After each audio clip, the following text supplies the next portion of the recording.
Creo que ya. Entonces, bueno, muy buenas tardes a todos.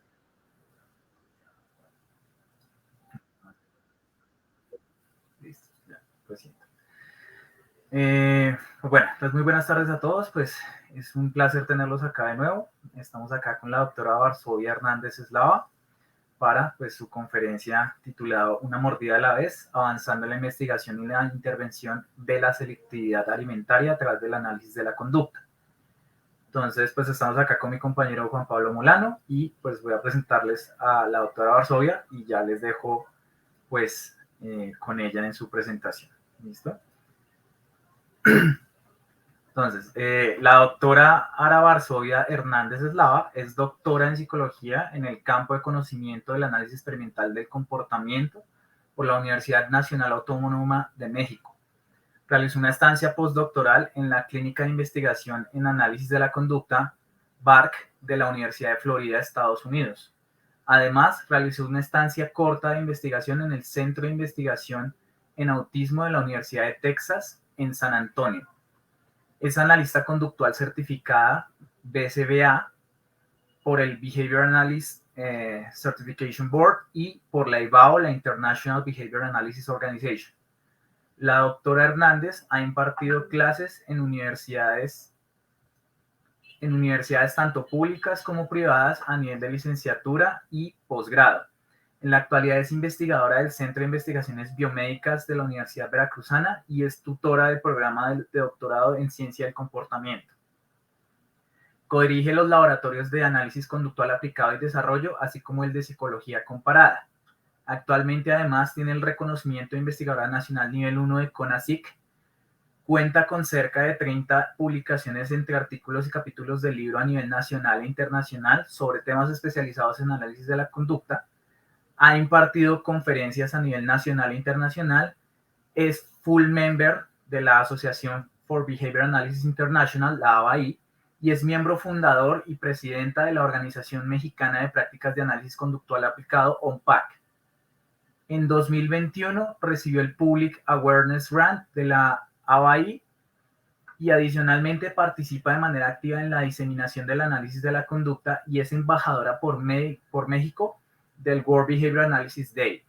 Entre sus áreas específicas de trabajo en aplicaciones del análisis de la conducta están el diseño y aplicación de programas de modificación de conducta, destacando el desarrollo de intervenciones en problemas pediátricos de la alimentación y entrenamiento en habilidades conductuales a cuidadores y profesionales. Entre sus áreas de interés en investigación en conducta animal está la dinámica espacio-temporal del comportamiento y operaciones motivacionales. Es co-desarrolladora de la aplicación de recolección de datos conductuales County y del software para analizar registros de desplazamiento Motus.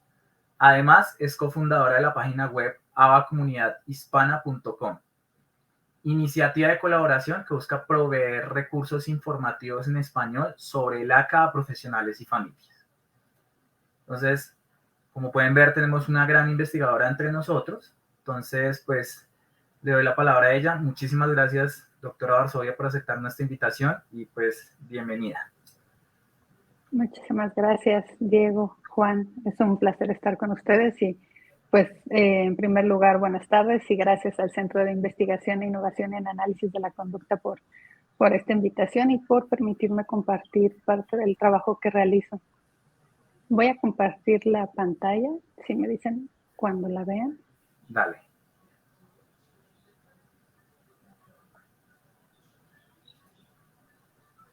¿Ya la pueden ver? ¿Listo? Sí. Entonces ya te dejamos entonces con nuestro público. Gracias. Perfecto. Muchísimas gracias.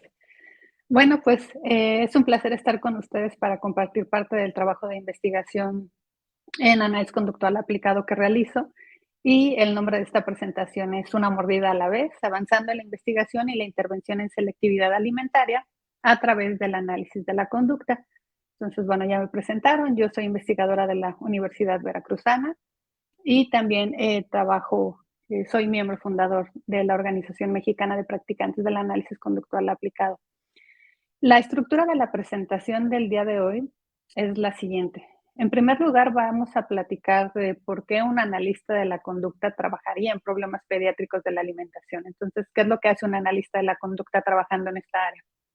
Les voy a platicar acerca de lo que es la selectividad alimentaria y la función del analista de la conducta en cuanto a la selectividad alimentaria y su tratamiento.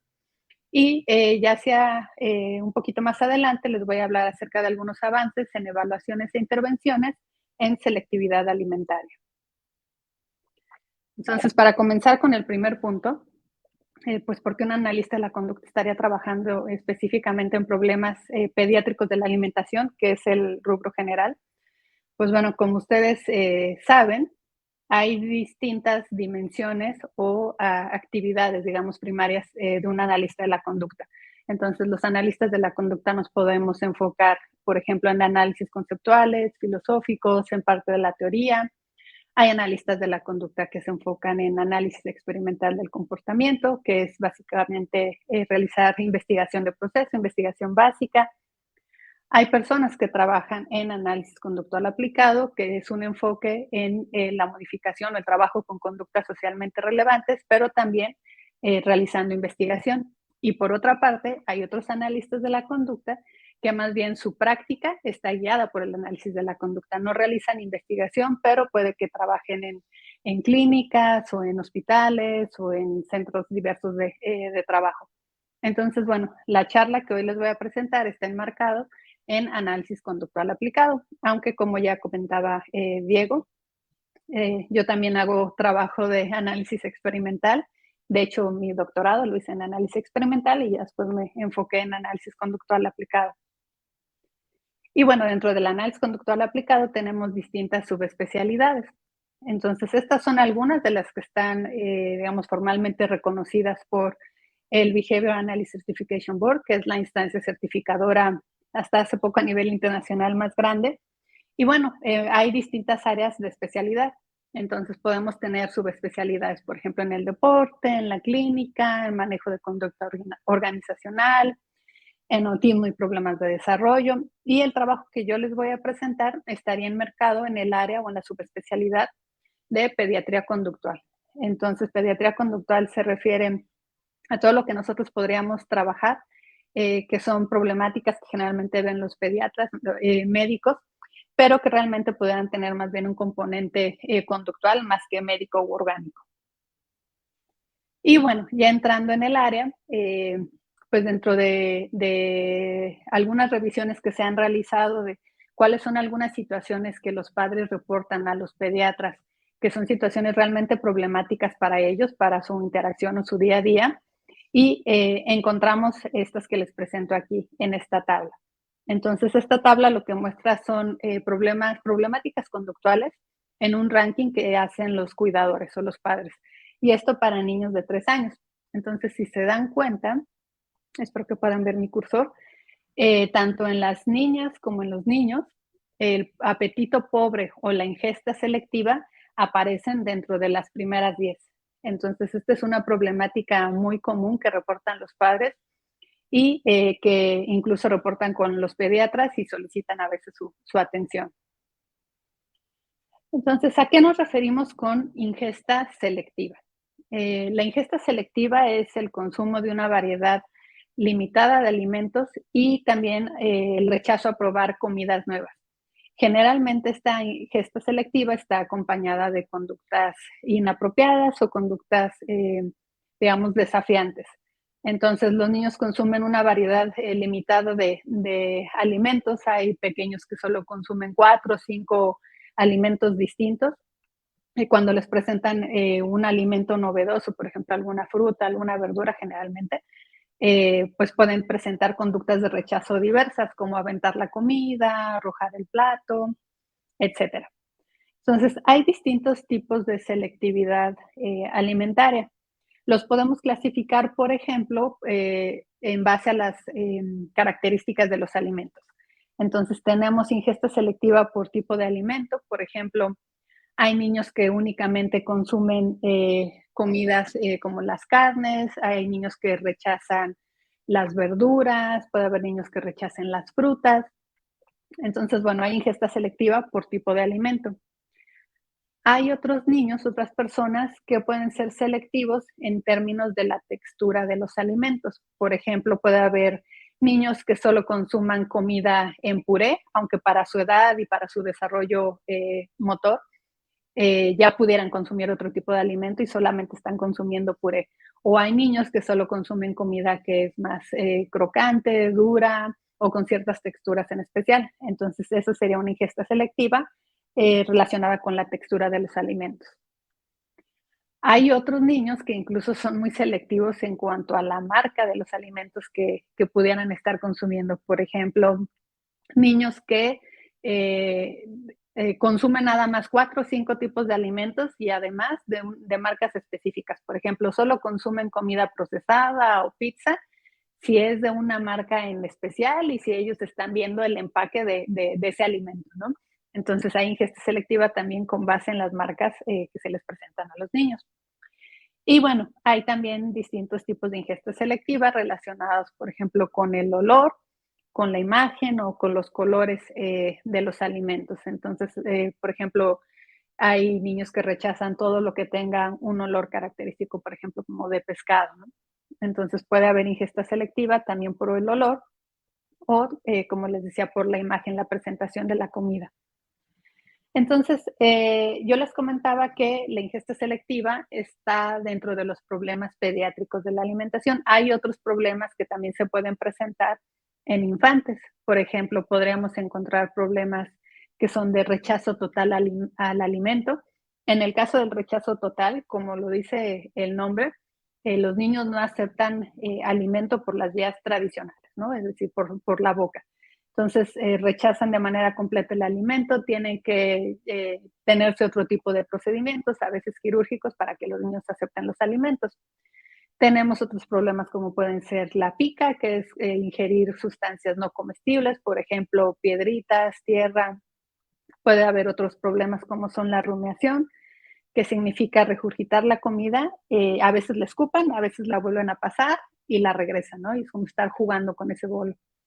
El comer rápido, que puede representar un problema de atención para los niños porque pueden sofocarse y lo mismo con comer de más. Entonces hay distintos problemas que están dentro del área de los problemas pediátricos de la alimentación, pero yo me voy a enfocar el día de hoy en platicarles de los problemas relacionados con la ingesta selectiva, que dijimos es el consumo de una variedad muy limitada de alimentos. Y también ya les comentaba que la ingesta selectiva generalmente va acompañada de conducta inapropiada a la hora de comer. Entonces, las conductas inapropiadas son muy variables, dependen de cada individuo. Por ejemplo, en algunos niños podemos tener algunas instancias de agresión cuando les presentamos alguna comida novedosa, por ejemplo, de que jalen el cabello, de que rasguñen. En algunos niños se pueden presentar autolesiones, que igual ellos se puedan rasguñar, se muerdan. Vocalizaciones negativas, se refiere a cosas como decir no me gusta esta comida, a lo mejor decir alguna grosería. Hay otros niños que dejan la mesa, ¿no? O sea, se levantan y salen corriendo. Expulsión de la comida, disrupciones generales, por ejemplo, con los brazos, empaquetar, que significa que los niños aceptan la comida, pero la mantienen en la boca y no la pasan. Atragantarse, movimientos como de arcadas o de asco y en algunos casos también el regresar al alimento o vomitar. Entonces, bueno, las conductas inapropiadas, como les decía, pueden ser muy diversas y están en función de cada individuo en específico. Ahora, ¿por qué intervenir en cuanto a la ingesta selectiva? Entonces, en cuanto a la ingesta selectiva, lo que sabemos es que cuando la ingesta es en un grado muy avanzado, es decir, los niños comen muy pocos alimentos, se pueden tener problemas de desarrollo, de su desarrollo físico, em, pueden tener algunos problemas médicos. En los casos más extremos pueden llevar a procedimientos, incluso como les decía, quirúrgicos para que los niños pues adquieran todos los nutrientes necesarios para su desarrollo.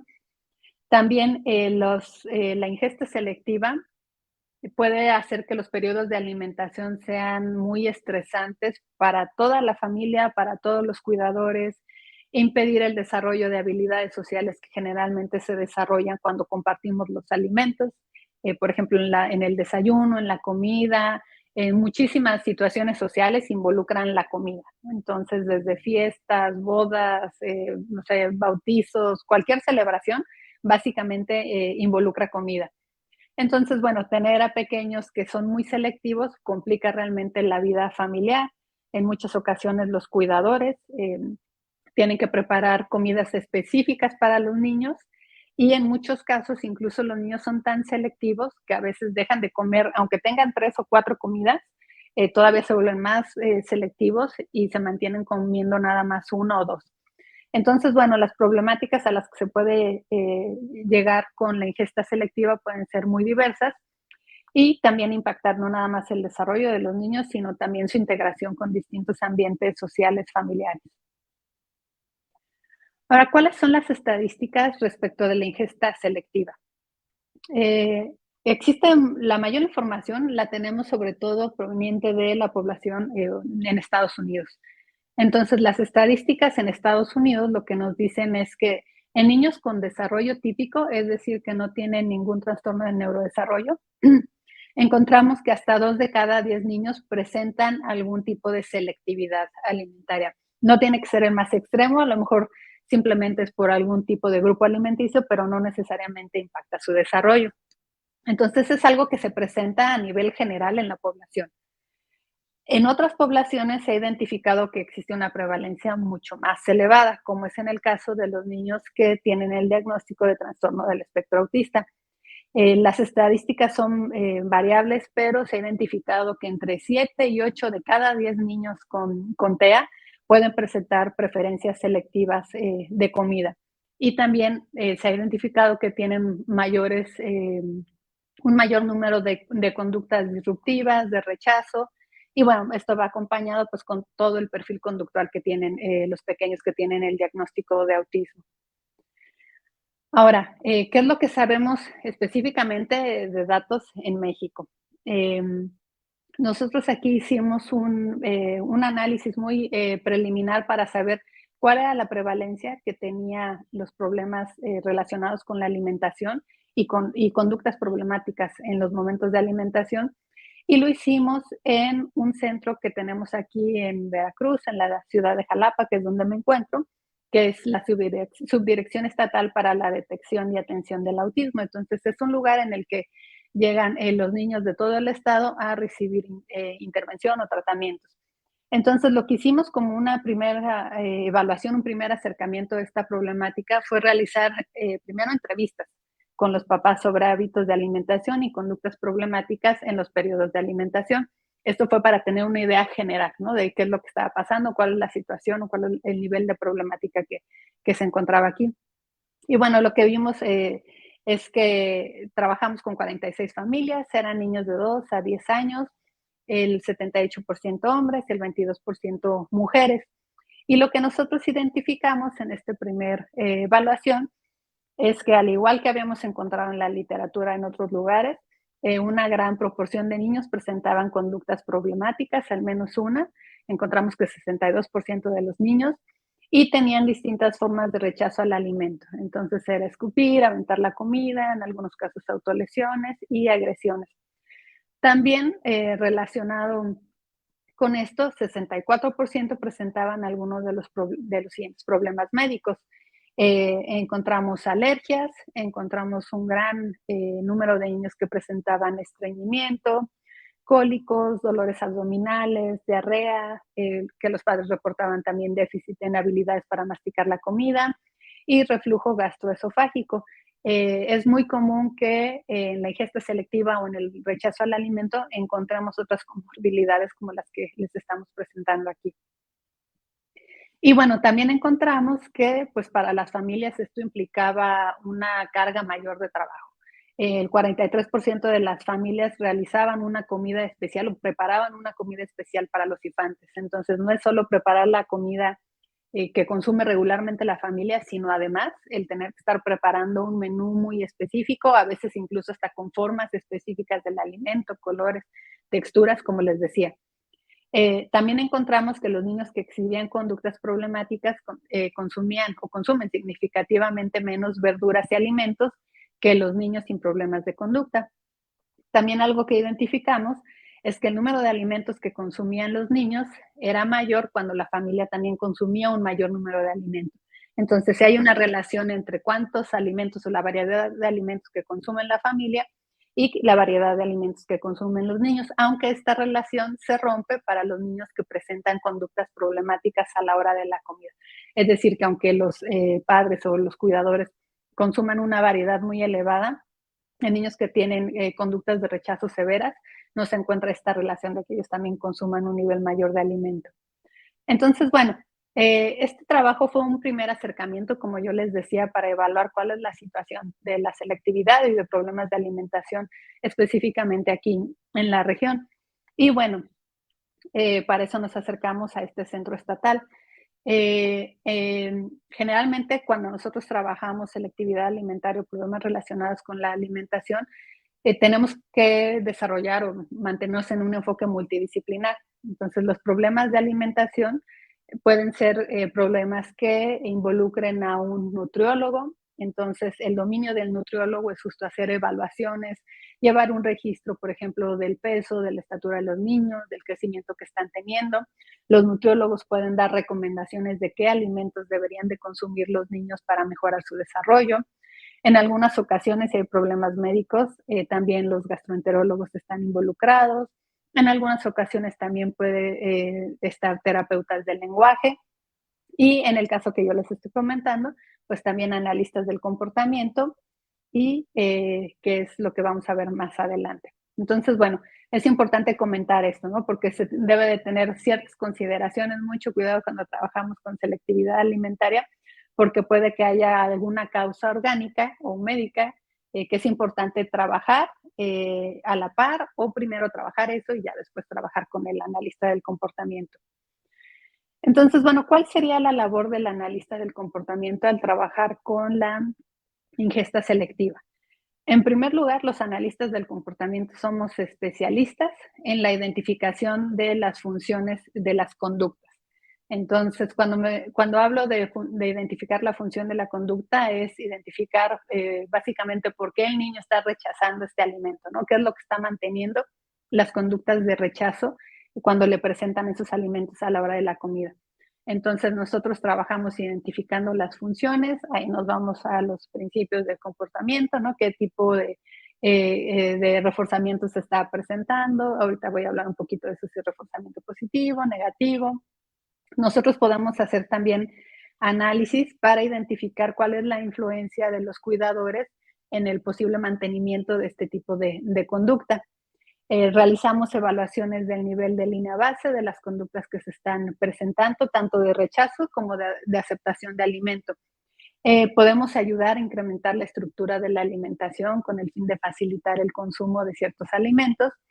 Y bueno, obviamente diseñamos y hacemos evaluaciones sobre las intervenciones conductuales para ver si están siendo efectivas y en caso de que no, pues hacer algunos ajustes con el fin de que los niños consuman una mayor variedad de alimento y a veces también que consuman una mayor cantidad de alimento.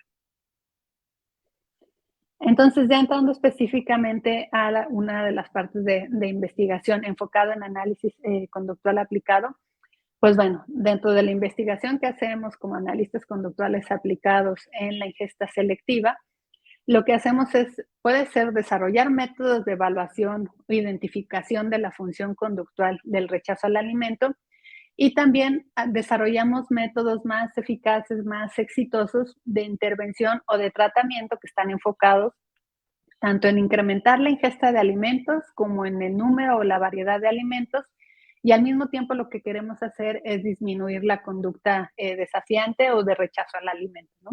Entonces va de la mano, incrementar la cantidad de comida consumida, pero también queremos disminuir esas conductas problemáticas que se observan en los periodos de alimentación. También parte del trabajo de investigación se puede enfocar a de qué manera nosotros podemos desarrollar procedimientos para entrenar también de manera más rápida, más efectiva a padres, a cuidadores y también a los mismos terapeutas. Entonces, básicamente, estas son algunas áreas en las que nosotros podemos trabajar como analistas de la conducta, realizando investigación en diversas partes del proceso de intervención por ingesta selectiva. Y bueno, yo les dije, podemos trabajar en la parte de la evaluación. Entonces, existen diversas formas o aproximaciones a la evaluación conductual. En general, lo podemos dividir en 3 grupos. Podemos tener evaluaciones indirectas, que las evaluaciones indirectas en realidad son como el punto de partida. Entonces, una evaluación indirecta es justo como lo que yo les presenté en el estudio anterior que realizamos. Yo no estoy observando directamente a las personas, a los niños consumir el alimento, sino que obtengo la información a través de otras personas como sus cuidadores. Entonces, es un buen punto de entrada, pero no es en lo que nosotros nos enfocamos como analistas del comportamiento. Después podemos tener otro nivel que es la evaluación descriptiva o la evaluación directa. Entonces, en la evaluación descriptiva o la evaluación directa, nosotros podemos observar a los niños interactuando con sus familias, con sus cuidadores, en las escuelas, en distintas situaciones de alimentación en este caso, y nosotros tomamos datos, registramos las conductas con métodos y con procedimientos que ya hemos diseñado. Y podemos tener además otro nivel de evaluación, que a ese le denominamos análisis funcional. Los análisis funcionales ya son evaluaciones experimentales en el sentido de que controlamos la situación de presentación del alimento para determinar cuál es la función que está manteniendo ese rechazo al alimento. Entonces, hablando de las funciones o de la identificación de relaciones funcionales, a lo mejor yo creo que muchos de ustedes pues ya identifican la triple relación de contingencia, ¿no? Que utilizamos todo el tiempo. Entonces, viéndolo en un episodio de alimentación, haciendo un pequeño corte, imagínense la situación de que la mamá o el papá presenta un plato de comida al niño. Entonces, presenta el plato de brócoli, el niño lo que hace es regresar el alimento y, pues, ¿cuál podría ser una consecuencia? A lo mejor que los cuidadores retiren ese alimento. Entonces, los cuidadores, en cuanto el niño empieza a tener esas conductas de rechazo problemáticas, quitan ese alimento. Entonces, si esto llegara a ocurrir en distintas ocasiones y a lo largo del tiempo, es posible que nosotros identifiquemos que lo que está manteniendo esa conducta de rechazo es reforzamiento negativo. Es decir, está incrementando. ¿Por qué? Porque la consecuencia es retirar ese estímulo que es molesto, ¿no? Ya no le presento ese alimento.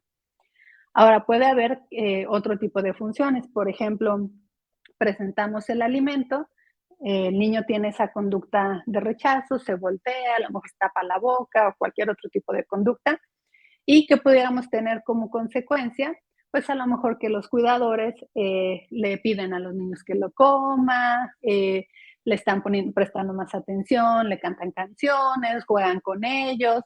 Entonces, bueno, eso también pudiera estar manteniendo las conductas de rechazo. ¿Qué otra cosa pudiera estar manteniendo las conductas de rechazo al alimento? El intercambiar ese alimento no preferido por un alimento preferido. Entonces, es muy válido y es una preocupación natural, pues, que los niños consuman algo, ¿no? Entonces, en muchas ocasiones, además de que se retira el alimento que no es preferido, se presenta otro que es preferido. Generalmente y desafortunadamente son alimentos con altos contenidos calóricos y con mucha azúcar. Entonces, bueno, en este caso, lo que nosotros vemos es que también el reforzamiento positivo podría estar teniendo ahí un papel importante en el mantenimiento de esas conductas de rechazo al alimento. Entonces, lo que nosotros hacemos como analistas del comportamiento es identificar qué tipo de relaciones funcionales están ocurriendo en ese periodo de alimentación que pudieran mantener las conductas de rechazo al alimento. Y para eso ya hay una serie de evaluaciones y de estrategias que se han realizado. Les voy a comentar brevemente de un estudio que hicimos justo con análisis descriptivos, en el cual nosotros nos preguntamos si había diferencias entre los niños que tenían diagnóstico de autismo, que yo ya les dije que la prevalencia de selectividad es muy elevada, y niños con desarrollo típico en cuanto al tipo de función que mantenían las conductas de rechazar el alimento, y también aquí nos preguntamos de aceptar. Entonces, lo que nosotros hicimos fue realizar análisis descriptivos de los periodos de alimentación, es decir, nosotros no intervenimos simplemente pedíamos a los cuidadores que tomaran videograbaciones de los periodos de alimentación y nosotros realizábamos análisis como el que les acabo de enseñar, ¿no? Basados en la triple relación de contingencia, identificábamos cuáles eran los antecedentes y cuáles eran las consecuencias a esta conducta de rechazo al alimento o de aceptación. Y nos preguntamos además si había diferencias en estas dos poblaciones, ¿no? Niños con trastorno del espectro autista y en niños con desarrollo típico. Entonces, bueno, en este estudio participaron 5 niños que tenían el diagnóstico de TEA y 5 niños sin el diagnóstico de trastorno del espectro autista, de un rango de edad entre 4 y 8 años. Y como les decía, lo que hicimos fue solicitar videograbaciones de periodos de alimentación en los cuales los cuidadores presentaran tanto alimentos preferidos como no preferidos. Y posteriormente lo que hicimos fue realizar análisis descriptivos de videos de interacciones en periodos de alimentación. Entonces, evaluábamos a partir de la conducta de rechazo o de aceptación de los niños, qué es lo que hacían los cuidadores. Y bueno, las conductas de rechazo al alimento por parte de los infantes que nosotros identificamos eran verbalizaciones negativas, como les decía, el decir, no, guácala, no me gusta, el escupir la comida, aventar la comida, llorar, abandonar la mesa y jalar el cabello. Fueron algunas de las conductas que nosotros observamos en estos infantes. Las conductas por parte de los cuidadores eran súplicas, como decir, ay, por favor, come esta comida, mira, te va a gustar, está muy rica. Amenazas, como del tipo, si no comes esto, entonces no vas a jugar, te voy a dejar en tu cuarto. Reprimendas, como decir, está muy mal, ¿no? Tienes que hacer esto. Alabanzas, como muy bien, consumiste la comida, comiste el brócoli, qué bueno. Y conmutación de alimentos, que se refiere a intercambiar el alimento. Entonces, quitarle eso no preferido y cambiarlo por otro tipo de alimento. Entonces, bueno, de todos estos, nosotros realizamos definiciones operacionales para poder identificar cuando ocurrían estos tipos de conductas, tanto de los infantes como por parte de los cuidadores. Y a partir de esta identificación y estos primeros registros con base en los videos, nosotros obtuvimos probabilidades condicionales de las consecuencias ante el rechazo al alimento. Entonces, nosotros identificamos a partir de la conducta del niño, por ejemplo, el niño dice guácala, teníamos una ventana de 10 segundos y si dentro de esa ventana de 10 segundos los padres hacían o tenían alguna conducta como las que les comenté hace un momento, entonces lo registrábamos. Y bueno, con base en eso nosotros obtuvimos, en esos análisis a lo largo de todas las sesiones, de todos los videos, obtuvimos cuál era la probabilidad condicional de que dada cierta conducta del niño, ocurriera una conducta específica de los papás. Y a partir de esas probabilidades condicionales, uno ya puede suponer algunas funciones conductuales, como las que les decía, ¿no? De reforzamiento positivo por atención, por conmutación de alimentos o incluso por reforzamiento negativo por retirarle ese alimento que no es el preferido. Entonces, bueno, nosotros en este estudio realizamos una jerarquía de las probabilidades de las distintas funciones conductuales que identificamos a partir de nuestros análisis.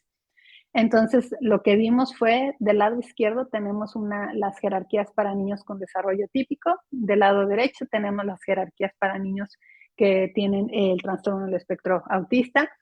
Y si ustedes ven, identificamos que para los participantes, en primer lugar, la probabilidad siempre fue mayor de que la consecuencia fuera algún tipo de atención, seguida de escape o entrega de tangibles, que en este caso se refiere a presentarles un alimento que sí les gustaba, ¿no? Entonces a eso se refiere con tangibles. Entonces la función que identificamos en ambos grupos de niños fue la de atención, seguida de escape y en un tercer lugar la entrega de tangibles. Entonces, bueno, pues la conclusión en este caso fue que no encontramos alguna diferencia en cuanto a la función que más prevalecía para estas poblaciones, siendo que la atención era lo que parecía que estaba manteniendo la mayoría de las conductas de rechazo, seguida también por la conmutación de los alimentos.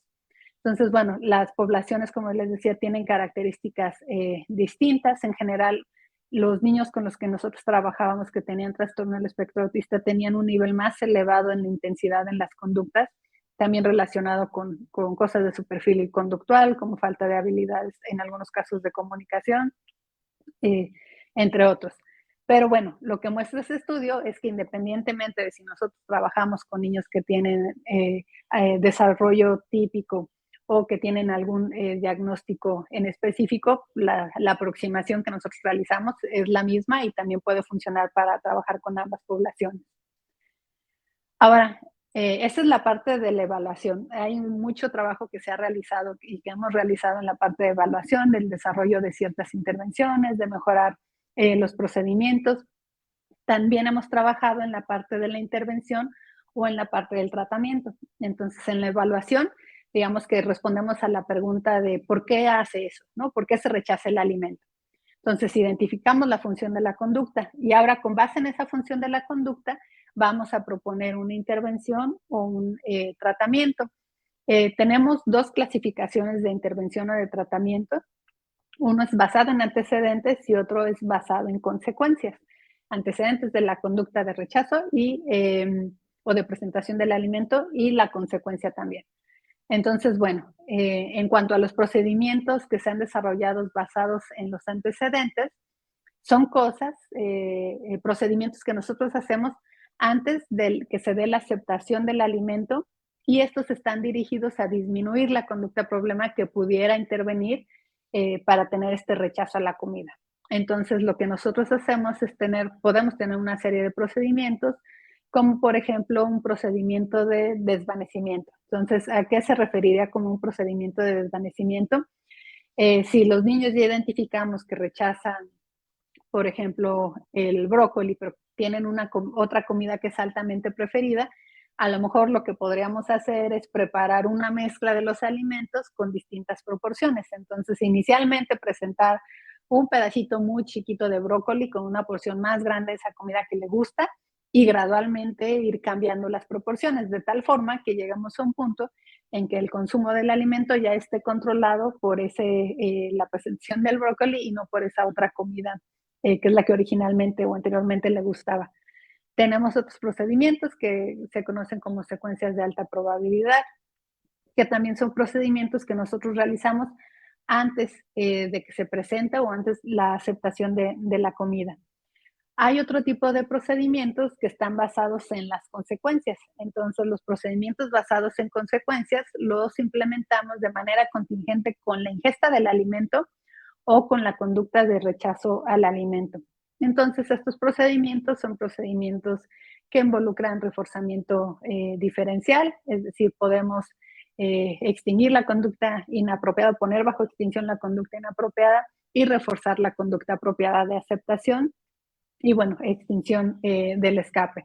Entonces, ¿qué significa extinción del escape? Pues mantener la comida hasta que se da su consumo, ¿no? Hay mucha literatura, muchas formas de realizar estos procedimientos. Eh, Se necesita, para todos estos, para los de antecedentes y consecuencias, se necesita ya haber tenido práctica supervisada por una persona que ya lo haya trabajado, a fin de tener procedimientos adecuados e intervenciones exitosas.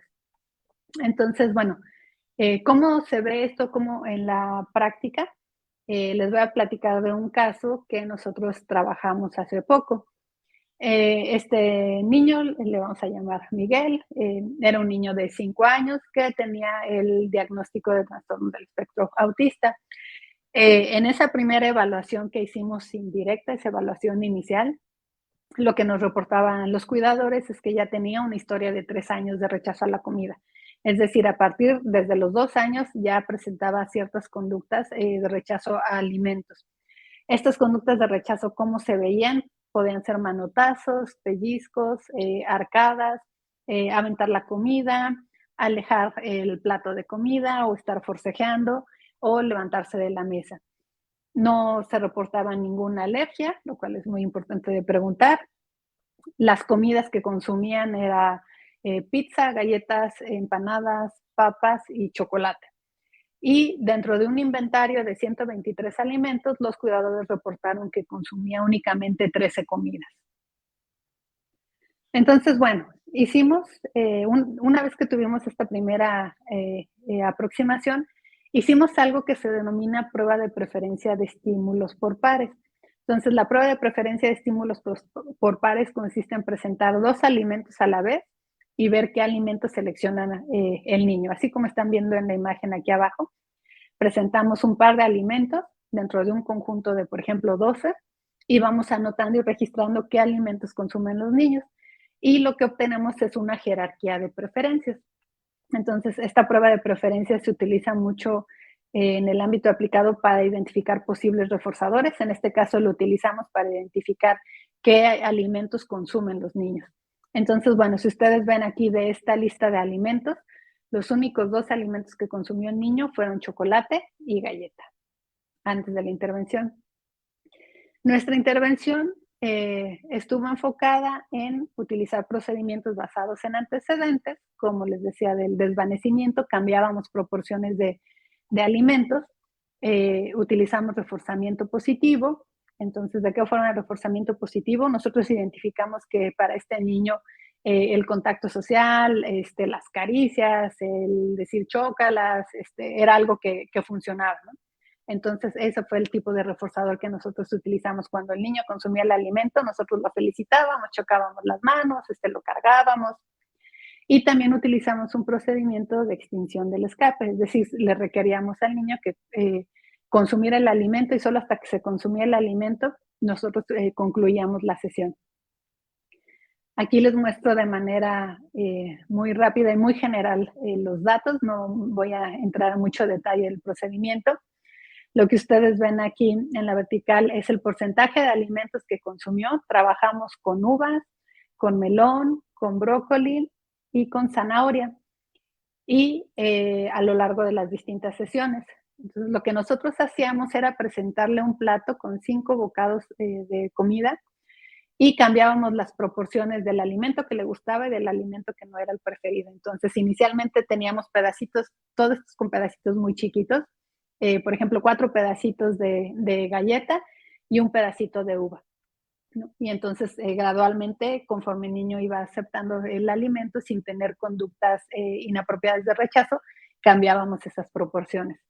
Entonces, primero tuvimos una sesión de línea base en la que le presentábamos los alimentos, cada uno, y como ustedes ven aquí en la figura, teníamos 0% de alimentos consumidos. Después tuvimos una segunda condición de línea base que era únicamente con reforzamiento positivo. Y lo mismo, encontramos que esto no fue suficiente para que los niños ingirieran el alimento. Y después lo que hicimos fue tener el procedimiento de desvanecimiento o de cambio en proporciones junto con el procedimiento de extinción del escape. Y bueno, lo aplicamos primero con la uva y vimos que fue efectivo. Aquí pueden ver que ya consume el 100%. Los circulitos blancos son sesiones de línea base, es decir, las sesiones en las que no está el procedimiento vigente. Entonces vemos que fue efectivo para la uva. Una vez que comenzó a ser efectivo y que el niño ya estaba consumiendo todos los bocados de uva, lo que hicimos fue trabajar con el melón, también fue efectivo, con el brócoli y finalmente con la zanahoria. Entonces, bueno, nosotros queríamos identificar la efectividad de este procedimiento cambiando las proporciones y también queríamos ver si había generalización. En este caso, desafortunadamente, no vimos generalización en el sentido de que cuando empezáramos a trabajar con la uva, viéramos incrementos con el melón o con el brócoli, sino que tuvimos que trabajar cada uno de estos alimentos por separado. Entonces, una vez que terminamos con esta prueba de preferencias por pares, que terminamos con esta intervención, realizamos una prueba de preferencia de estímulos por pares. Esta que les muestro es la que realizamos al inicio de la intervención y esta la realizamos después de la intervención.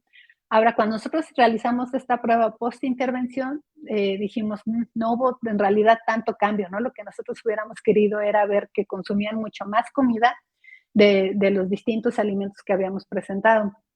Sin embargo, también nos preguntamos qué tanto estaría jugando el cambio en la situación. Me explico. Las intervenciones o las sesiones eran claramente muy distintas de las sesiones de prueba de preferencia de estímulos. Le presentábamos el alimento de una forma muy distinta, a lo mejor también personas diferentes. Entonces, nosotros nos preguntamos si pudiera ser más bien una cuestión como de falta de generalización.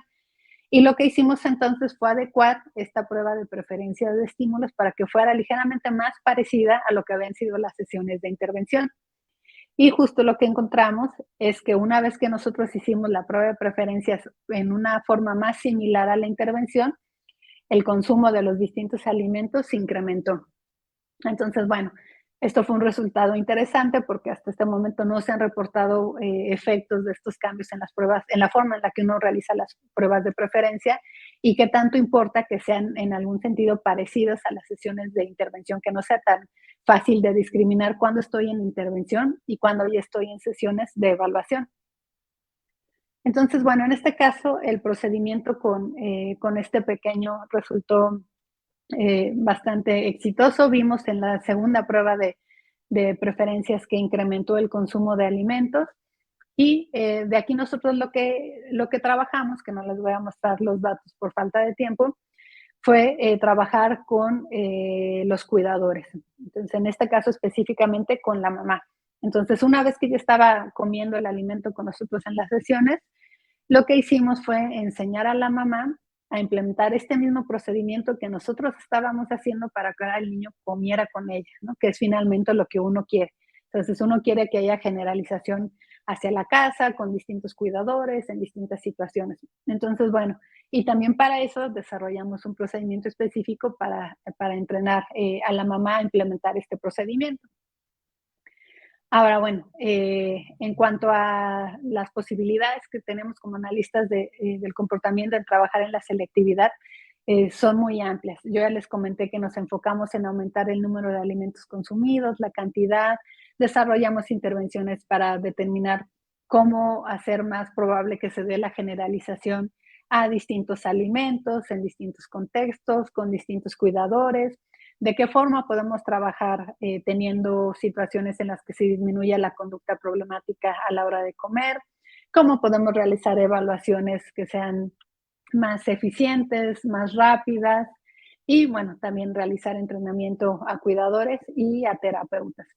Entonces, en realidad, las áreas los campos de investigación específicamente en la ingesta selectiva es bastante amplio.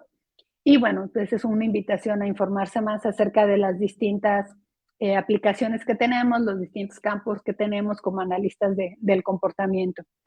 Y en este sentido, si ustedes desean tener más información, además de que está el Centro de Investigación e Innovación, yo les invito a revisar la página de OMPAC, también a unirse a la celebración que tenemos en esta semana del Día Mundial del Análisis Conductual y bueno, a seguirse informando. Y finalmente, ya para terminar, pues un agradecimiento a mis colegas, a los alumnos del Laboratorio de Psicología Comparada, a los alumnos que ayudaron a trabajar durante estas sesiones de intervención. Entonces, ellos son responsables también en gran medida por los datos que les estoy mostrando el día de hoy. Y un agradecimiento también muy especial a Alejandro León, con quien co-coordino el laboratorio. Y bueno, si tienen alguna duda, comentario que quisieran hacerme por correo, aquí les dejo mi contacto, es sarahernandez02@v.mx. Y pues les agradezco mucho su atención el día de hoy.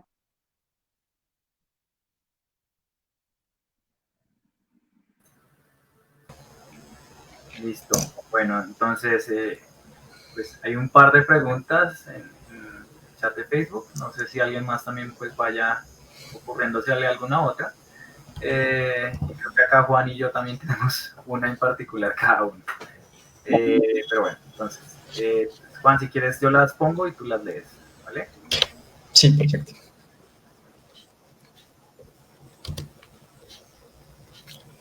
Perfecto. La primera pregunta es de José Augusto Ramírez Fleitas y es: ¿cómo se aborda el temor a comer ciertas comidas? Cuando se relaciona la comida con el estreñimiento y teme comer ciertas comidas. Saludos, es como el ejemplo que puso. Sí, es una pregunta muy interesante.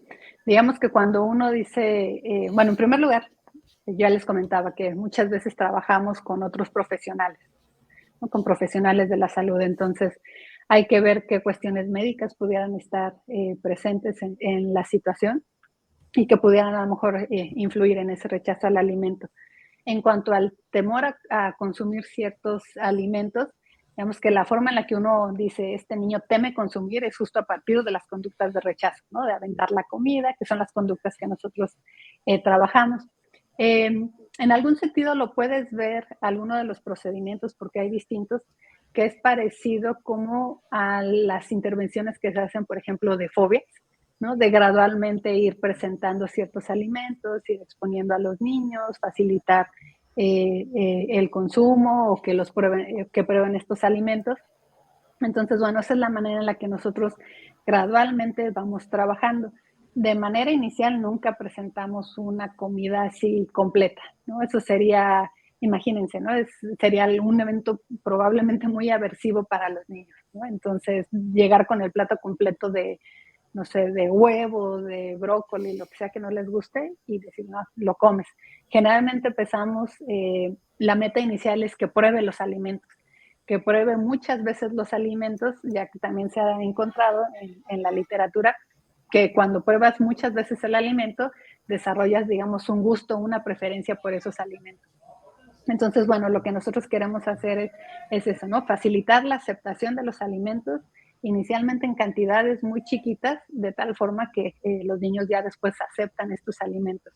En el caso del niño que les mostraba aquí los datos, nosotros trabajamos con las uvas, que era un alimento no preferido. Después de varias sesiones, incluso ya era un alimento altamente preferido la uva. Y utilizamos las uvas para trabajar el consumo de otros alimentos. Incluso quitamos las galletas durante la sesión y ahora nosotros nos manteníamos trabajando con las uvas, porque ya identificábamos que era un alimento que funcionaba como un reforzador, ¿no? Para el consumo de otros alimentos. Entonces, espero haber contestado la pregunta. Vale, muchas gracias. La siguiente pregunta es de María Paula. Ella pregunta, ¿cómo se ha intervenido en la selectividad alimentaria en casos donde se evidencia ausencia del lenguaje verbal en niños que rechazan determinados alimentos por su textura?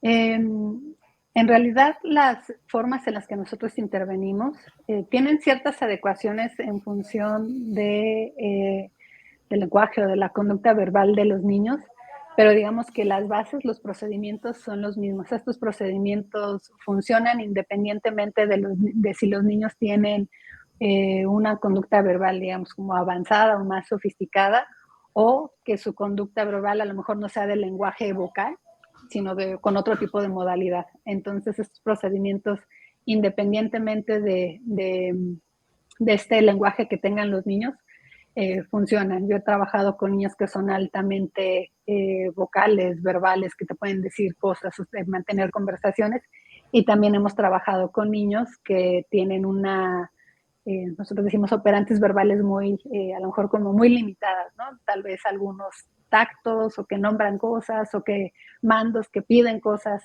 pero de forma muy, muy limitada. Entonces los procedimientos son efectivos a través de distintas poblaciones. Ahora sí, yo les decía, a lo mejor se hacen ciertas adecuaciones. Con un niño que es verbal, tú puedes incorporar otras cosas, como por ejemplo reglas.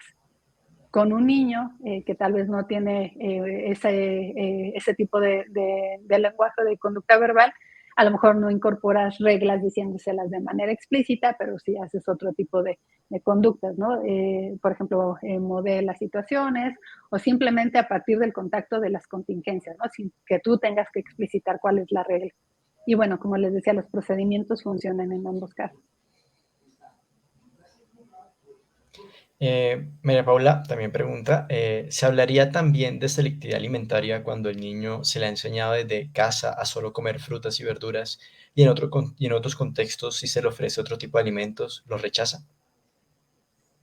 Hay distintas formas en las que se ha definido la selectividad. Hay personas que sí definen específicamente por el número de alimentos o por la cantidad de alimentos o por la variedad de alimentos que consumen. Entonces, a lo mejor una persona podría decir, este niño tiene selectividad en cuanto al grupo alimenticio, pero aquí lo importante no nada más es que yo quiera, digamos, incrementar la cantidad porque sí. Entonces, hay consideraciones que se realizan al momento de la intervención. Por ejemplo, si el niño está perdiendo peso, si ya representa un problema de salud, si representa un problema, digamos, de interacción o en la socialización. Entonces, hay ciertas consideraciones. A veces, pues, digamos, todas las personas, todos los humanos tenemos preferencias, ¿no? A mí, por ejemplo, no me gusta la cebolla, entonces si tengo derecho a que no me guste la cebolla, entonces todos podemos tener distintas preferencias, pero lo importante en el caso de los niños, pues es sí tener una dieta, digamos, balanceada. A lo mejor no te gusta el huevo, pero sí te gusta, no sé, la leche. Entonces, que mantenga un desarrollo adecuado, ¿no? Y que sea funcional para estar, para la convivencia con otras personas también. Vale, muchas gracias. Sara Santa Cruz pregunta, ¿cómo se puede volver a la ingesta de algún alimento cuando ha existido un exceso del mismo? Es decir, como que se hostigan de su consumo. Sí, eso es algo que ocurre o que vemos que ocurre con bastante frecuencia con los niños que son muy selectivos. Con los niños que son muy selectivos, como los cuidadores, pues saben que tienen que consumir algo, ¿no? Entonces les presentan siempre los mismos alimentos, a lo mejor los mismos 4 alimentos. Y en algunos casos lo que se identifica es que los niños terminan ya rechazando algunos de estos alimentos pues, por lo mismo, ¿no? Digamos que es como un tipo de saciedad. Entonces, aquí, digamos, la pregunta es si tú quisieras, por alguna razón, que volviera a consumir ese mismo alimento en particular, ¿no? O qué tan importante es ahí. Digamos, como es un análisis de situación por situación, puede haber ocasiones en las cuales simplemente dejando que pase el tiempo y volviendo a presentar el alimento, los niños lo consumirían. Ahora, si es una situación en la que dices, bueno, es que este niño solo consumía 3 y ahora solo consume 2, entonces ahí se tendría que tener una aproximación muy distinta. Entonces, digamos que los casos también se tienen que analizar de manera individual, no se pueden hacer así recomendaciones generales, por lo que les decíamos, ¿no? Hay que evaluar cada caso, ver cuál es la función, qué es lo que está pasando, cuál es la historia de los niños con los alimentos, y a partir de eso ya se hacen algunas recomendaciones. Bueno, pues por ahora no hay más preguntas en el chat, entonces no sé si Juan quieras hacer la pregunta que tú tenías. Ah, sí, claro. Al principio de la presentación estabas mostrando como algunas conductas relacionadas pues con el rechazo de alimentos o pues con la selectividad alimentaria. Y una de ellas en las que mostraste estaba el acto de vomitar y de las arqueadas. Mi pregunta ahí era si cómo se trabaja con ese tipo de comportamientos en específico, pues porque siempre los he interpretado como conducta refleja y pues me pareció que en ese momento pues sería algo como más operante, como que se puede condicionar de forma operante, puede que haya entendido mal, pero pues ahí planteo la duda. Ujú. No, igual creo que es una excelente pregunta y es algo bien interesante que nosotros identificamos. Eh, yo como lo que hemos visto a partir de la experiencia es muchas veces los niños ya tienen estas conductas, como tú dices, que uno pensaría que son reflejas, pero son totalmente operantes y lo identificamos justo a partir de los análisis funcionales. Entonces es difícil trazar la historia individual, ¿no? Irnos así como al pasado del niño y ver en qué momento comenzó esto, pero hay, digamos, una historia que puede ser plausible para, en algunos casos, es que efectivamente se tengan algunos reflejos como de arcadas, pero también al momento de que ocurran, los cuidadores, por ejemplo, retiran la comida o presentan este tipo de conductas, como decíamos, de prestar más atención. Entonces, algo que inicialmente pudo ser simplemente conducta refleja, eventualmente y a lo largo del tiempo puede tener otra función, ¿no? Y esto nosotros lo vemos, como les decía, ¿no? En la clínica hay veces que, o sea, los niños no tienen ningún tipo de conducta refleja de arcada, estamos trabajando con un alimento que ya han probado muchas veces y de repente, no se presenta ahora, por ejemplo, entra la mamá a la sesión y regresan, ¿no? Y se presentan ese tipo de conductas. Entonces, bueno, ya te está dando indicios de que más bien es controlado por las consecuencias y no porque sea un reflejo, ¿no? Tal cual. Sí, sí, súper bien, genial, muchas gracias. Dieguito, ¿tu pregunta? Listo. Bueno, en mi caso es simplemente viéndolo como desde la economía conductual y modelo, digamos, de demanda operante. yo pensaba es cómo yo podría determinar de pronto adecuadamente el uso de comidas que funcionen como reforzadores sustitutos, ya sean perfectos o imperfectos, en este caso. Sí, pues una forma en la que nosotros identificamos reforzadores es como les decía con las pruebas de evaluación de preferencia. Entonces hay ya toda una literatura y un área muy extensa de cómo identificar reforzadores. Entonces las pruebas de preferencia que nosotros utilizamos generalmente son las de pruebas por pares, pero hay, les digo, una variedad bastante extensa. Entonces justo a partir de estas pruebas de preferencia uno identifica qué cosas eligen los niños en distintos grados. Entonces la que elijan todo el tiempo en la jerarquía va a salir con el 100%, y después, no sé, la siguiente a lo mejor sale con 80, 70, etcétera. Entonces, esa es una forma en la que nosotros identificamos los posibles reforzadores. Ese alimento que sale con 100%, es muy probable que tú lo puedas utilizar después como un reforzador en la sesión para incrementar el consumo de alimentos que tienen una menor preferencia. Entonces, bueno, sí hay distintos procedimientos que se han ya desarrollado.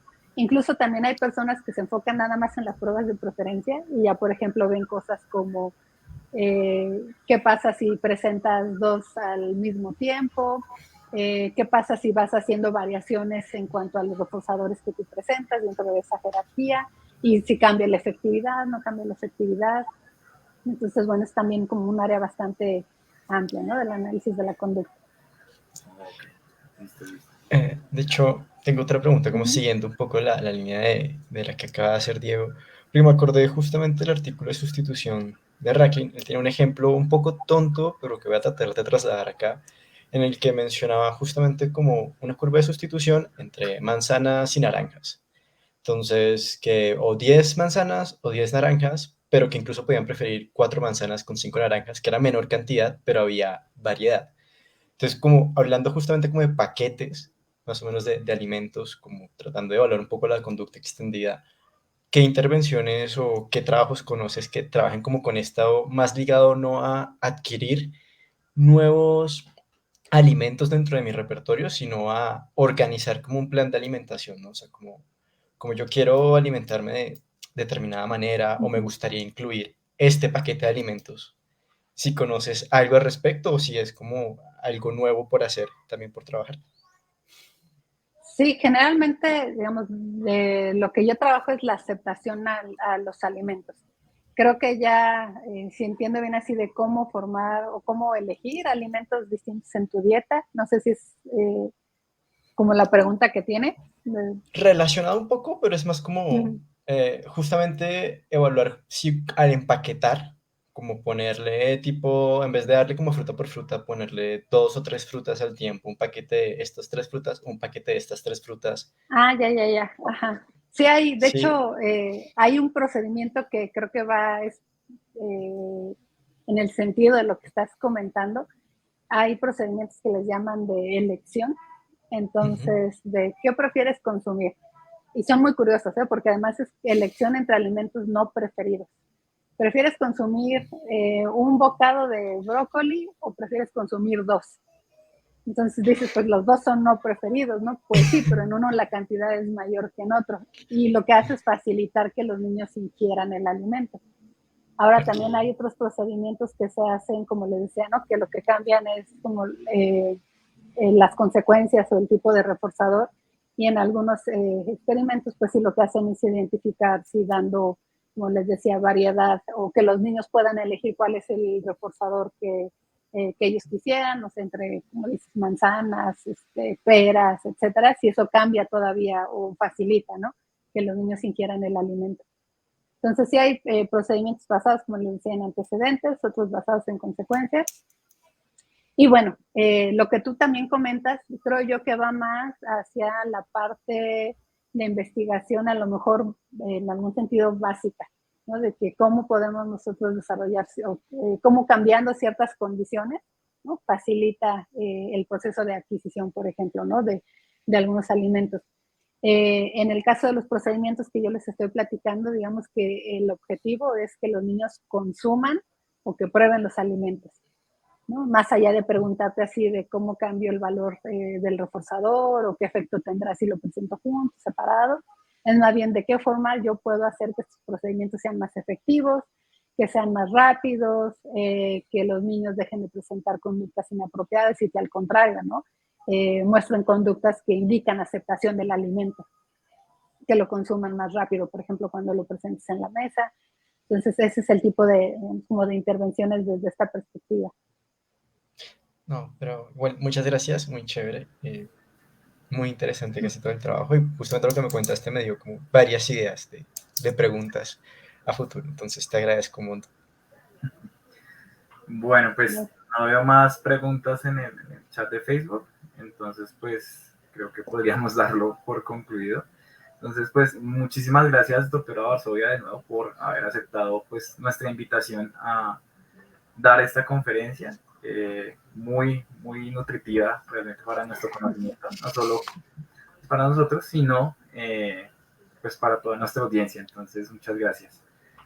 Quisiera decirle pues a nuestra audiencia que no se olviden que estamos pendientes de otras dos conferencias. Una va a ser este próximo martes a las 2 de la tarde, hora Colombia, con la doctora Gabriela López Tolza, que será sobre conductas inducidas por el programa, reforzamiento, inducción y otros misterios.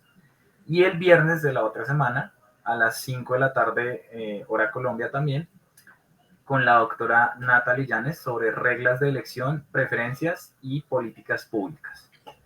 Si ustedes lo piensan bien, de una u otra manera, estos tres temas están entrelazados de una u otra forma. La conducta, por ejemplo, inducida por el programa, puede estar relacionada con algunos problemas alimenticios. Entonces, pues también pueden estar pendientes de esto. Y pues muchísimas gracias por atender y muchas gracias de nuevo, doctora Varsovia, pues por atender a este llamado y a esta difusión tan bonita. Gracias por la invitación. Muchas gracias. Entonces, pues no siendo más, nos despedimos por ahora y muchísimas gracias, que estén muy bien y hasta luego. Hasta luego.